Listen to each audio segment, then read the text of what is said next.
तो धारा 370 खत्म होती क्या? भारतीय जनता पार्टी की सरकार नहीं होती तो 3 तलाक का कानून बनता क्या? और भारतीय जनता पार्टी की सरकार नहीं होती तो काशी विश्वनाथ कॉरिडोर बनता क्या? और भारतीय जनता पार्टी की सरकार नहीं होती तो अयोध्या में राम मंदिर बनने का मार्ग प्रशस्त होता क्या? तो हम लोग नरेंद्र सिंह तोमर के लिए काम नहीं कर रहे हैं, हम लोग काम कर रहे हैं भारत माता को परम वैभव के शिखर पर पहुंचाने के लिए। यहां बहुत सारे लोग बैठे, सीट आरक्षित है, लंबे समय से आरक्षित है, फिर भी जो सामान्य श्रेणी की सीटें थी उनसे कई गुना ज्यादा अच्छी बूथ स्तर की बैठक अंबा में हुई। इसका मतलब यह है कि कोई विधायक बनने के लिए काम नहीं कर रहा, इसका मतलब यह है कि सब भारतीय जनता पार्टी को जिताने के लिए काम, सबकी चिंता भारतीय जनता पार्टी को जिताने की है। और आज का चुनाव साधारण चुनाव नहीं है, और ये चुनाव आज की विधानसभा का भी नहीं है, और ये चुनाव नाली और सड़क का भी नहीं है।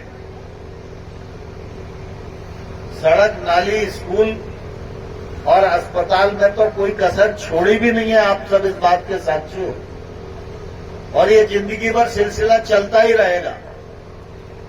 अपन किसी भी स्थिति में रहें तो अंबा परगने में तो विकास का काम थमेगा ही नहीं, आप चिंता मत करिए। लेकिन जो आज का चुनाव है, ये चुनाव सिर्फ नाली और बिजली का ही चुनाव नहीं। आप देखते हैं आज हमारे नेता नरेंद्र मोदी जी, पूरे देश में चले जाओ, किसी की किसी से नाराजगी होगी। मैं जाता हूं तो बहुत सारे लोग नाराज होते हैं, तो हम पूछते हैं यार मोदी जी से क्या है? मोदी जी से कुछ नहीं है भाई साहब, 24 में तो बन जाएगी। कहते हैं कि नहीं कहते? बताओ क्यों कह रहे हैं? क्या मोदी जी पे कोई जादू है? क्या मोदी जी हर आदमी से मिल पाते हैं?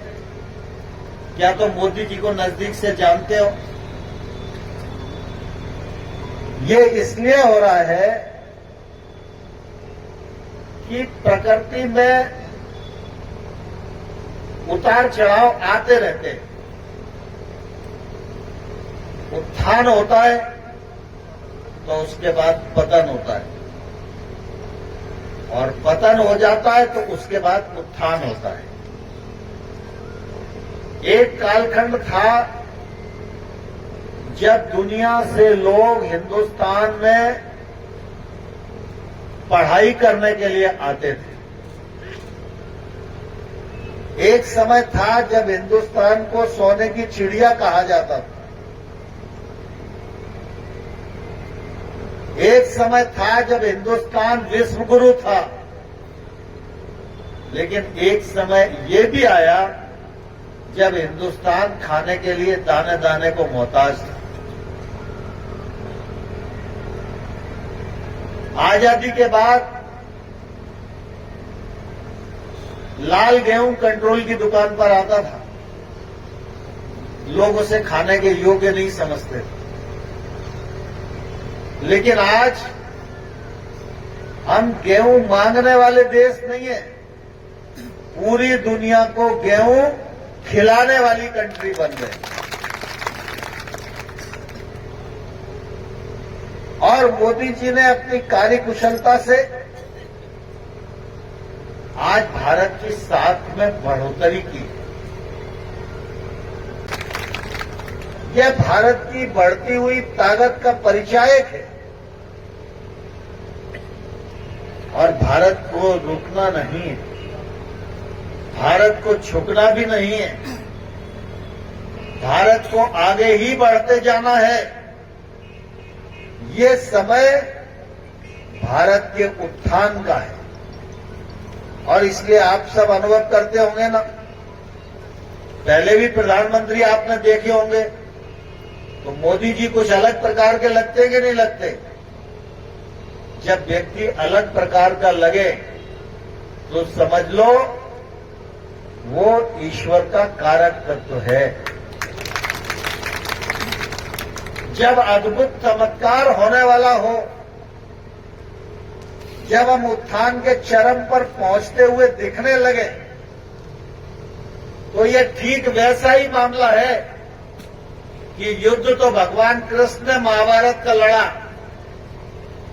लेकिन कारक अर्जुन को बनाया। तो भारत का उत्थान नरेंद्र मोदी के हाथों होगा और भारत का उत्थान भारतीय जनता पार्टी के कार्यकर्ताओं के हाथों होगा।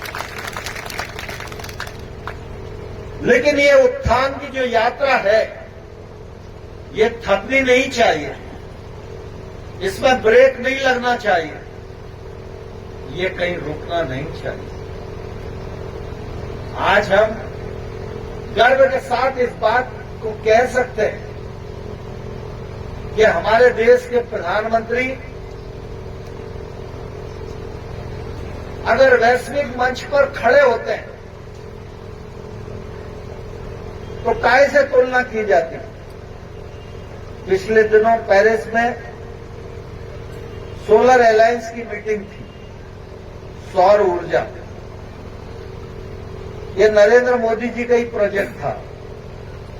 जब वो मुख्यमंत्री थे तब से लगे हुए थे तो मनमोहन सिंह ने माना नहीं, लेकिन आज सोलर अलायंस बन गया और भारत उसका लीडर है।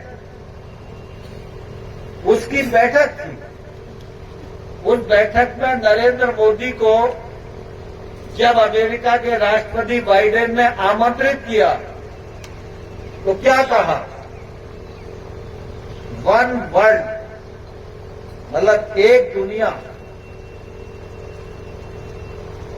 और उन्होंने कहा वन सन, मतलब एक सूर्य, और फिर दूसरा उन्होंने कहा वन मोदी, मतलब दुनिया में एक ही मोदी।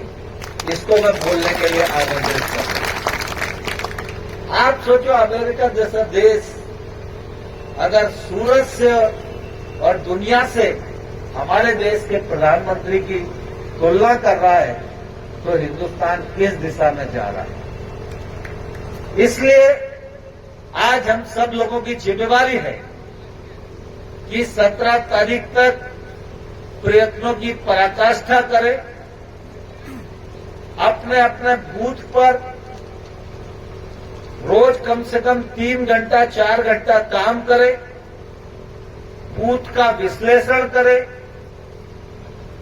बूथ पर जो पहचान में वोट आ जाए उसको चिन्हित करें, जो बूथ पर वोट पहचान में नहीं आए उसको 17 तारीख तक कैसे कमल का बोर्ड बनाया जा सकता है, इस पर पूरी ताकत लगाने की जरूरत है। भारतीय जनता पार्टी के प्रत्याशी कमलेश जी यहां बैठे हुए हैं। ये पहले कांग्रेस पार्टी में थे, उसके बाद उपचुनाव हुआ और उपचुनाव में दिक्कतें थी। मैं आपके पास आया था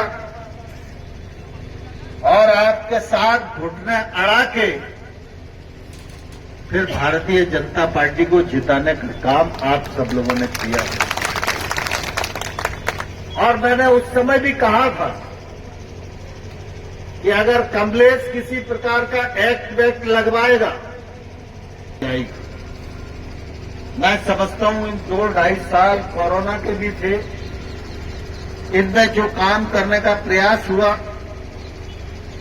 वो प्रयास हुआ है, काम भी हुआ है।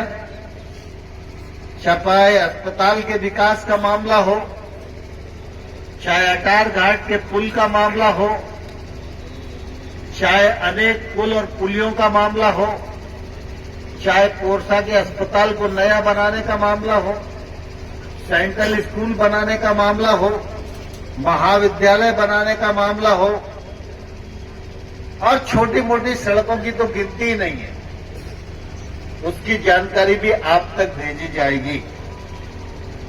लेकिन मैं इस अवसर पर आप सबको एक ही प्रार्थना करना चाहता हूं कि अगर कमलेश से कोई शिकायत हो तो उसको नजरअंदाज करिए, भारतीय जनता पार्टी को देखिए, और मैं आपको विश्वास दिलाना चाहता हूं कि मैं जीवन भर आपके साथ कंधे से कंधा और कदम से कदम मिलाकर खड़ा रहूं।